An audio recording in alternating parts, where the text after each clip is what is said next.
The mountains had been silent for weeks, wrapped in the late summer hush that came before the storms. In that silence lived Kian, a native man the world rarely saw.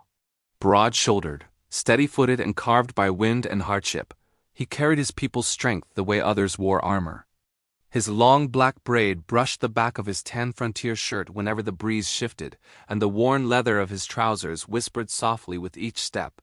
He lived alone because the world had once taken everything, and solitude was the only thing that had never betrayed him.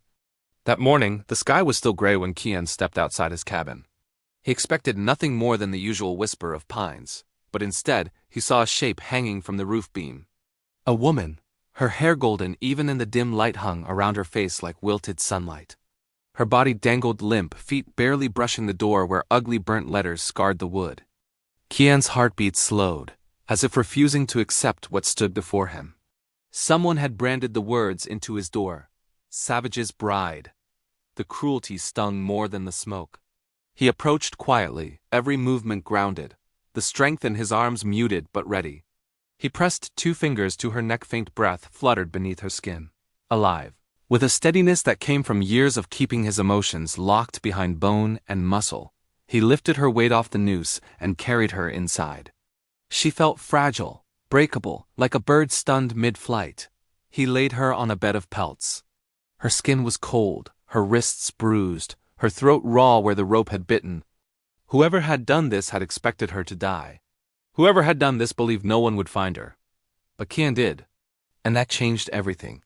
He brewed a tincture from mountain herbs, the same kind his grandmother once used when healing wounded travelers.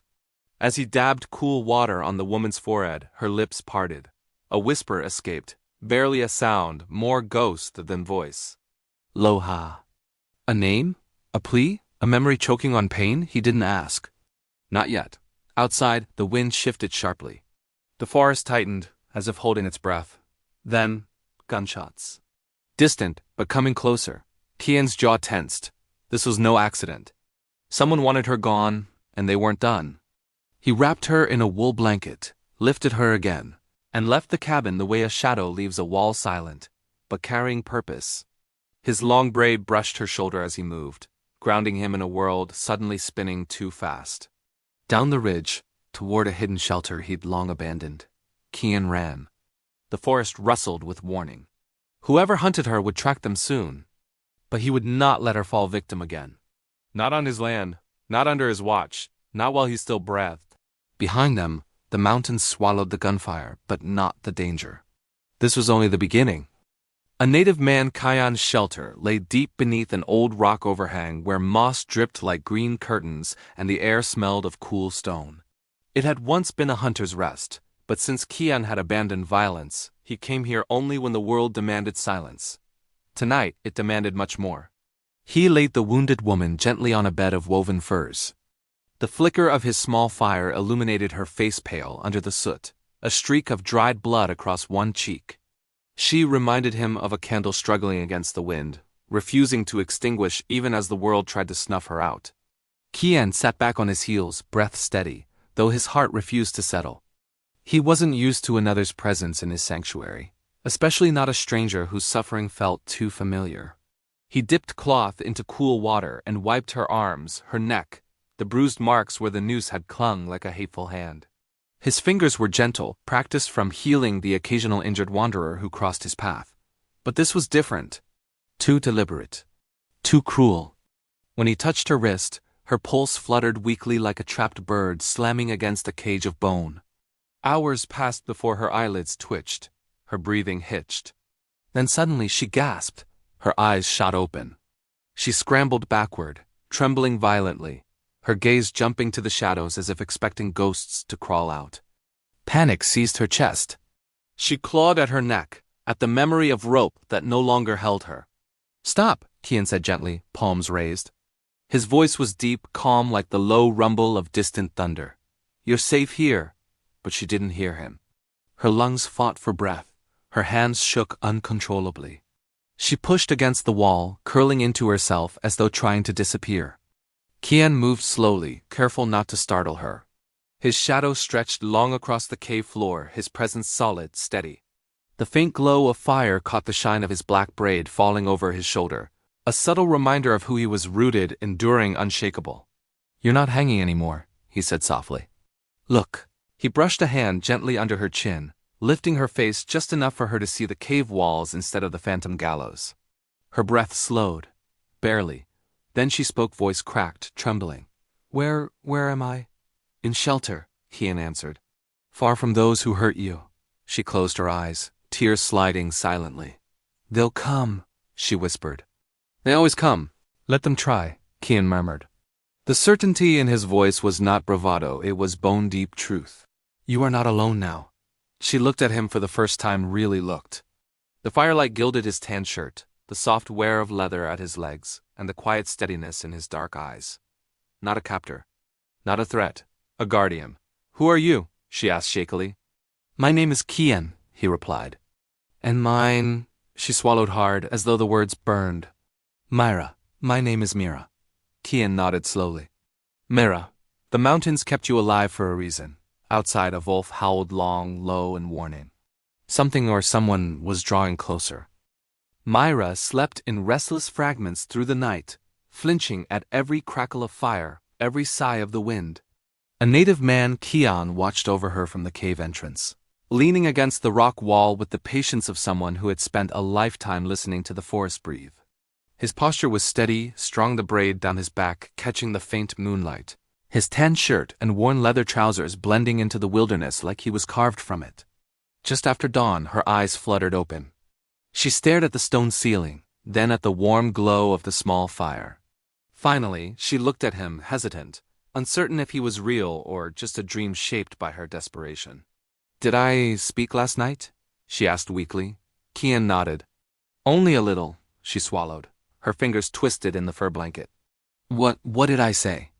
Kian hesitated, not because he wanted to hide anything, but because the name had hit him strangely, like a faint echo of something older, something dangerous. "You said Loha." He watched closely, waiting for her reaction, her face drained of color. The fear came back instantly, real, raw, as if someone had ripped open a wound that had barely begun to close. "I didn't mean to say that," she whispered, voice cracking. "I shouldn't have said it." Kian stepped forward, slow and careful. The soft dirt under his leather boots barely made a sound. "Myra, who is Loha?" She shook her head. "If I tell you, you'll turn me out."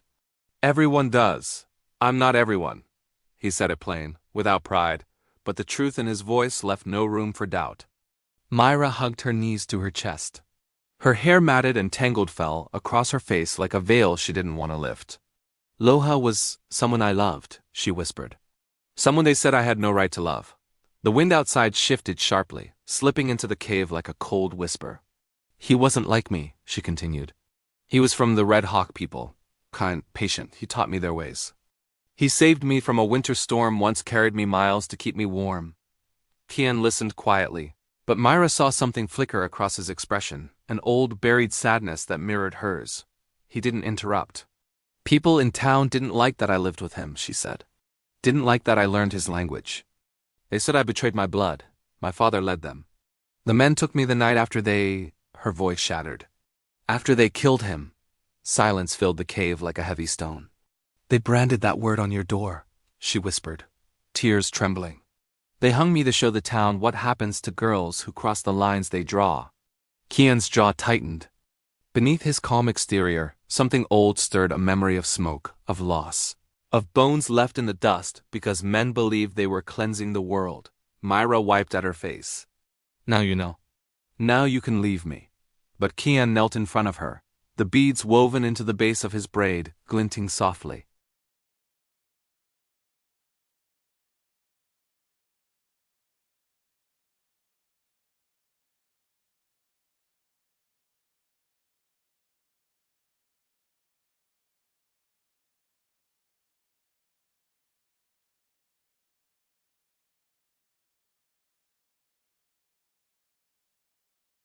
They were no longer alone in the mountains.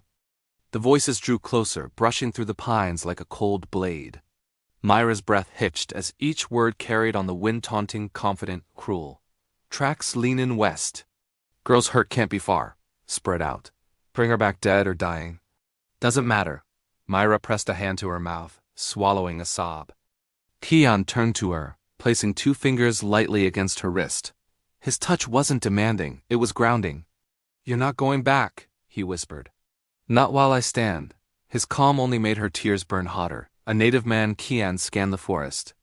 A plan was forming behind his steady eyes, but he couldn't fight, not in the way the world expected men like him to fight.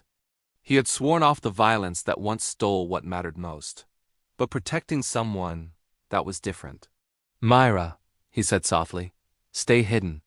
No matter what you hear. Before she could ask, he slipped away between the trees, moving with the quiet grace of a shadow cut from the sunrise. His long black braid trailed behind him like a dark ribbon against his tan shirt, blending him into the forest he knew better than any map. Myra crouched lower, heart thundering in her chest. Then she saw something, a flare of orange. A spark, a torch. One of the hunters, a man with a scarred jaw, was moving straight toward their hiding place, flame held high. Her lungs froze. If he got close, the others would follow. Myra searched the ground desperately. Her hand found a small glass bottle left over from Kian's herbal kit. Inside was strong alcohol he used to clean wounds. Her throat tightened. She couldn't fight, but she could survive. With trembling fingers, she uncorked the bottle and tossed it at the hunter's feet. The flames from his torch leapt instantly, licking up dry brush. The forest caught. A small fire roared to life, hungry, rising, unstoppable. The hunter stumbled back, cursing. Fire! Damn it, the woods are burning! Shouts erupted from deeper in the pines. Myra didn't wait. She scrambled away, but her legs buckled, the pain in her throat searing as smoke stung her lungs. She fell hard beside a fallen trunk, hands shaking violently. Myra! The voice cut through the smoke like a rescue. Kian emerged from the haze, eyes wide with alarm, yet somehow still calm. Soot clung to his shirt, and embers flickered around him. The heat painted shadows across his face, sharpening the fierce determination etched there. He reached her in seconds and lifted her into his arms with care, not force. Her fingers twisted instinctively into the leather at his shoulder. I'm sorry, she coughed. I didn't mean to hurt anyone, you did what you had to, he said firmly. You're alive. That's all that matters. The flames crackled behind them, swallowing the hunter's path and forcing them to retreat. Smoke curled upward, clouding the sky. But to Kian, the fire didn't matter. Only she did. He ran with her in his arms, his braid whipping behind him, boots hitting the earth with purpose. Myra clung to him, half terrified, half in awe at the strength that held her so effortlessly. Where are we going? She rasped. A place no man will follow, Kian answered. Ahead, through the smoke, the Kenyan mouth opened, dark, hidden, ancient. Hold on, he whispered. And she did. For the first time, she truly did. The day had barely broken when the sound drifted into the cave, soft at first, like a deer brushing past branches. But native man Kian knew the language of the forest well. He could tell when footsteps belonged to prey, predator, or men. These footsteps were wrong, heavy, purposeful, searching.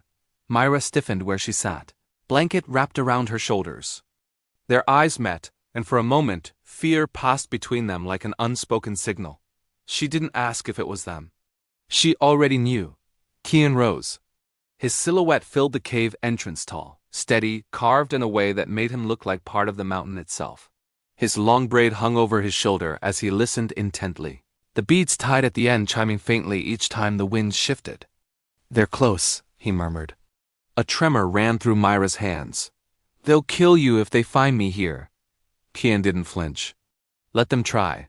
But you don't understand. I understand enough. His calm cut through her panic like a warm knife through frost. He reached for a small leather pouch hidden beneath a stone shelf.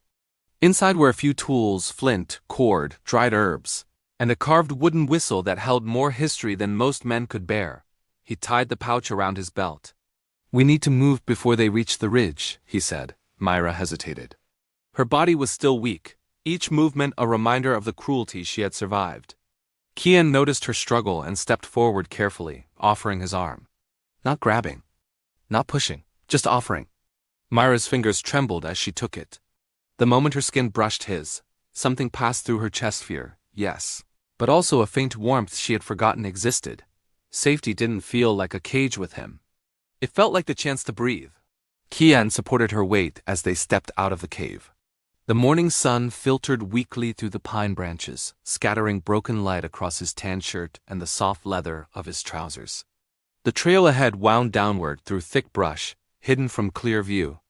But behind them, the forest muttered danger. They descended the slope, Myra leaning against him as they moved. Every few steps, Kian paused and listened. His hearing was sharper than most.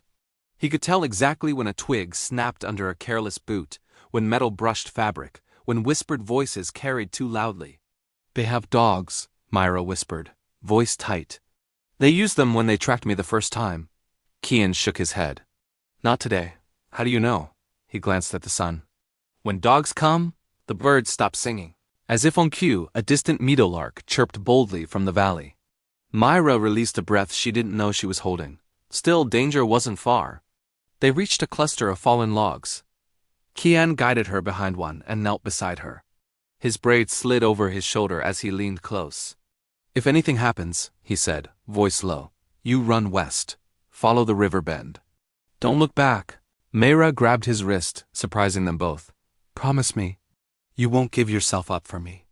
His dark eyes softened, shadows melting into something warmer. "I don't plan to die today," he said quietly. "Not when someone finally needs me alive." Before she could respond, the sound hit them suddenly, voices. Close. Too close.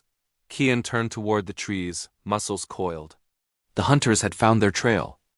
The voices drew closer, brushing through the pines like a cold blade. Myra's breath hitched as each word carried on the wind, taunting, confident, cruel. "Tracks lean in west. Girl's hurt can't be far. Spread out. Bring her back dead or dying. Doesn't matter." Myra pressed a hand to her mouth, swallowing a sob. Kian turned to her, placing 2 fingers lightly against her wrist. His touch wasn't demanding, it was grounding. "You're not going back," he whispered. "Not while I stand."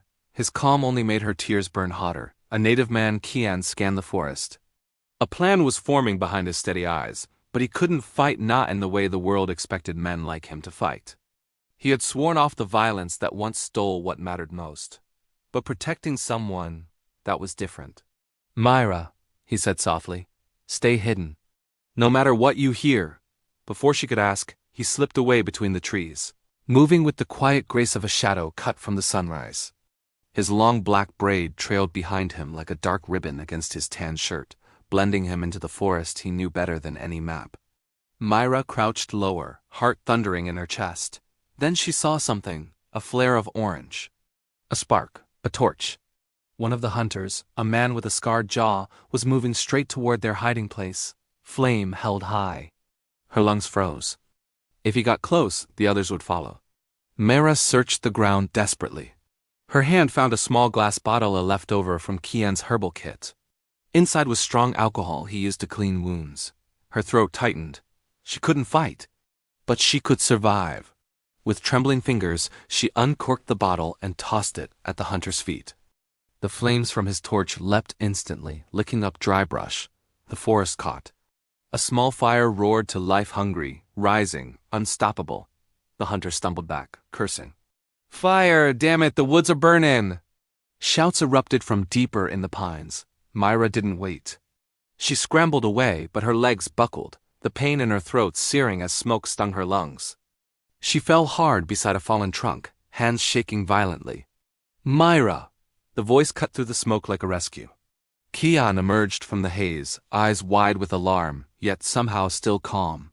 Soot clung to his shirt, and embers flickered around him.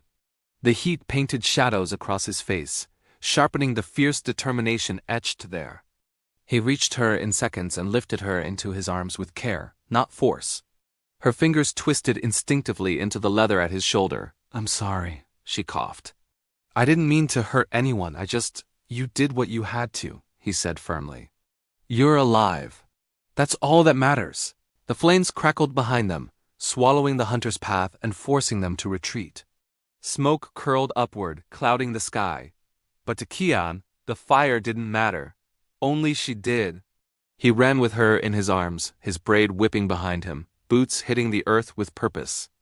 Myra clung to him, half terrified, half in awe at the strength that held her so effortlessly. "Where are we going?" she rasped. "A place no man will follow," Kian answered. Ahead, through the smoke, the canyon mouth opened dark, hidden, ancient. "Hold on," he whispered. And she did. For the first time, she truly did. A native man, Kian, carried Mira into the canyon mouth, just as the smoke behind them thickened into a choking veil. The rocky entrance swallowed them in shadow, but inside, the air cooled and widened into a hidden passage carved by centuries of riverwind. The world outside faded into distant crackles and shouts, dangers held at bay by fire and stone. Myra coughed softly, her voice frayed. Kian lowered her gently onto a flat rock beside a trickle of clear water. The echo of the canyon made even their breaths sound important, as though the walls themselves were listening. "Drink," he urged, cupping water into his hand and bringing it to her lips. Myra drank shakily, staring up at him through smoke-stung eyes. The dim canyon light traced the contours of his face, the strength in his jaw, the steadiness in his expression. His black braid had loosened from the sprint, strands falling over his cheek. His tan shirt was streaked with soot, and the leather at his legs had singe marks, but none of it diminished the quiet power he carried. "You knew this place was here?" she asked between breaths. Kian nodded. "My people used this canyon long before any town was built. It hides sound, masks tracks. A hunter could walk 10 paces from the mouth and never know it existed." Myra's voice wavered. "Will the fire reach us?" "No," he said softly. "Stone doesn't burn." For the first time since she woke in his shelter, Myra allowed herself to exhale fully, slow, trembling, but real. Kian sat beside her, close enough that she could feel the warmth from his body, but not so close as to crowd her. He rested his hands on his knees, eyes scanning the canyon entrance. "They'll try crossing around the fire line," he said. "But it'll slow them, and we need that time." "Time for what?" she whispered. "To understand why they're willing to kill you," he said. "To know what we're facing." Myra looked away, guilt tightening her throat. "It's my fault. Everything that's happening. I brought it to your door." Kian turned toward her, expression steady. "A person running from cruelty is not the cause of it." Her eyes watered. "But I should have died with Loha. Maybe it would have ended there." Something in Kian's face shifted like an old wound catching a breath of air. He didn't speak at first. When he did, his voice was low, almost threaded with memory. "Death doesn't end hatred," he said. "It just takes away the people who deserve to live." Myra's heart clenched. "Kian, who did you lose?" Silence stretched, deep as the canyon. He stared toward the faint glow at the entrance, his jaw tightening. "My family, all except me." Her breath caught. "How?" "Men from the valley," he said quietly, though the calm in his voice could not hide the tremor beneath. "They believed the land should belong only to them. My people stood in the way." Myra reached out before she realized her hand had moved, lightly touching the edge of his sleeve. He didn't pull away. "I'm sorry," she whispered. Something soft in him, not weakness, but a gentler strength rising through the cracks of old pain. "We are both hunted by memories," Kian said. "But we are still here." Their hands remained close. Not touching, but close enough to feel the warmth passing between them like an unspoken promise. But then a sound echoed down the canyon. A rock shifted. Boot on stone. Kian stiffened, rising with silent precision. "They found the river bend," he whispered. Myra felt the air thin around her. "Stay behind me," he said, braid falling over his shoulder as he stepped toward the echoing danger. "No matter what happens." The canyon held its breath. And then the shadow of a man appeared at the entrance. The canyon light dimmed as smoke curled lazily from the remnants of a forest fire nearby. Myra's heart thudded painfully in her chest. Emerging from the haze was a figure tall, broad-shouldered, moving with a predatory confidence. He wore a dust-streaked coat and a wide-brimmed hat, but Myra knew him immediately. Kian, the native man with the long black braid flowing down his back, stepped instinctively in front of her.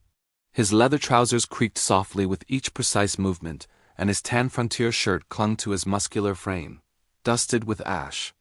In that moment, he seemed less like a man and more like a sentinel carved from the canyon itself. The stranger's voice carried across the rocks, sharp and mocking.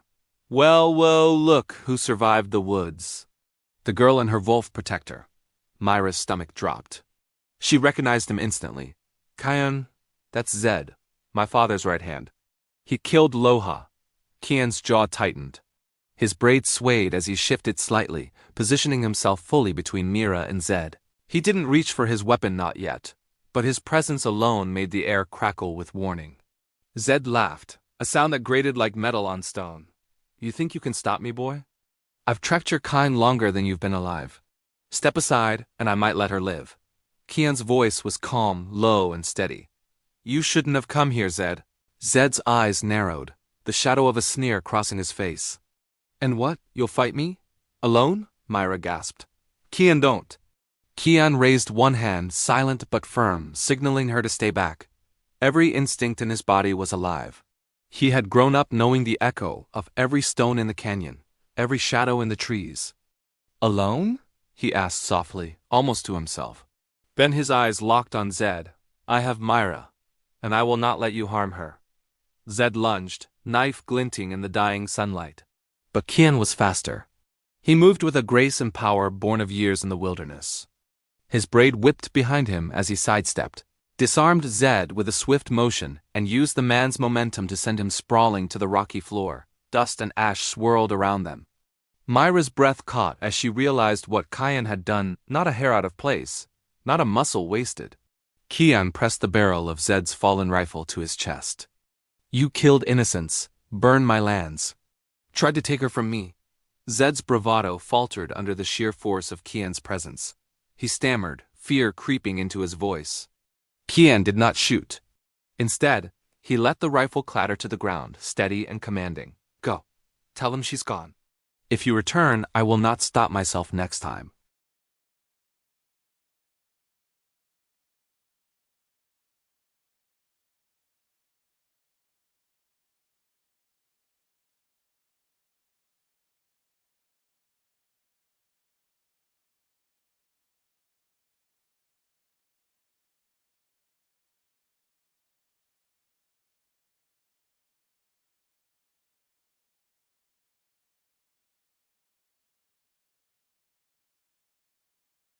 The canyon's shadows stretched long, painting the rocks in streaks of orange and gray as native man. Kian led Myra to a hidden hollow he had discovered years ago, a natural cave tucked beneath an overhang shielded from wind and prying eyes. The air smelled of pine resin and damp earth, a scent both grounding and familiar. Myra stumbled slightly, still shaken, her hands trembling as she held a cloth to her arm where Zed had grazed her. Kian's hand steadied her gently, not rough, just certain, a touch that reassured more than words ever could. Stay close, Kian said softly, his deep voice carrying the calm authority that had first drawn her to him. His dark eyes scanned the canyon rim, always aware, always protective. We're safe here? For now. Inside the hollow, Kian set down a small pack he carried, simple, rugged, filled with herbs, bandages, and supplies he had kept for emergencies. He knelt beside Mira and began cleaning her wound with water he'd drawn from a hidden spring nearby, his hands skilled and deliberate. You always know what to do, Myra whispered, her voice raw, caught between fear and admiration. Kian glanced at her, a small, wry smile tugging at his lips. I've had to learn, he said. The canyon teaches you, pain teaches you, survival teaches you, and sometimes love teaches you more than you expect. Myra looked up at him, the depth in his gaze grounding her. You risked yourself again. For me. Kian's braid brushed against his shoulder as he adjusted a bandage. Because you're not just anyone. You're Mira, and I won't let the world take you like it's tried before. A quiet settled over the hollow, broken only by the trickling of the spring and Mira's soft breaths.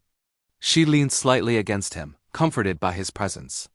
Kian's rugged strength, the power in his arms, and the gentleness in his touch made her heart ache in a way that was tender and thrilling all at once.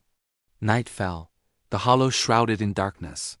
Kian built a small fire near the entrance, flames flickering over their faces. He didn't press her to speak. He merely sat nearby, eyes half on her, half on the shadowed canyon beyond, alert for any sign of danger. Mira finally exhaled, letting the tension drain. I don't know how to thank you, she said quietly, voice trembling with gratitude and something deeper, something she had never felt safe to name before. You don't have to, Kian replied, his tone steady but soft. Living, surviving. That's enough. She studied him, taking in the lines of his face, the strength in his shoulders, the quiet fire in his eyes. Kian, I think I love you. For a moment, he didn't move. Then he turned fully to her, his hand finding hers. Mira, I've always loved you. Even before we knew this fire would come. Their hands entwined, the warmth of the fire reflecting in their eyes. Outside, the canyon was silent, except for the distant call of an owl. But inside the hollow, two hearts, scarred and battle-weary, began to beat in unison, a rhythm of hope, love, and the promise of what they could build together. Kian's voice dropped to a whisper. We'll face the world tomorrow. Together. Myra nodded, leaning closer, feeling the steady strength of the man who had saved her life more times than she could count. For the first time in a long time, she allowed herself to believe that safety, peace, and love weren't just fleeting illusions, they could be real. And as the fire crackled softly, their shadows dancing on the cave walls, the canyon itself seemed to breathe a sigh of relief, witnessing a love forged in survival, trust, and courage. The first light of dawn spilled over the canyon ridges, painting the world in gold and crimson. A native man, Kian and Mira, emerged from their hidden hollow, their breaths misting in the crisp morning air. The canyon, quiet and vast, held both beauty and danger, an unspoken reminder that freedom never came without vigilance. Kian's eyes scanned the horizon, dark and watchful. His long black braids swung against his leather vest as he moved silently, alert to every rustle, every distant hoofbeat. Myra followed closely, her hand brushing the side of his arm for reassurance. We can't stay here, Kian murmured. They'll keep looking, Myra nodded, her resolve hardened by the nights of fear and the days of healing. Then we faced them, together. The attackers had tracked them through the canyon's twisting paths, leaving signs of their pursuit, broken branches, footprints pressed into the damp earth. Kian's knowledge of the land gave him the advantage. He led Mira through hidden trails, over boulders, and through pine forests that clung to the cliffsides. Every step was measured, deliberate, a dance of survival honed over years. By midday, they reached a natural choke point, a narrow passage between two towering cliffs. Kian stopped, crouched low, and whispered, Here, this is where we hold them. They won't expect us. Myra's pulse quickened. Do you think we can stop them? Kian's gaze softened for a moment, sweeping over her. We're stronger than they think. We've survived worse.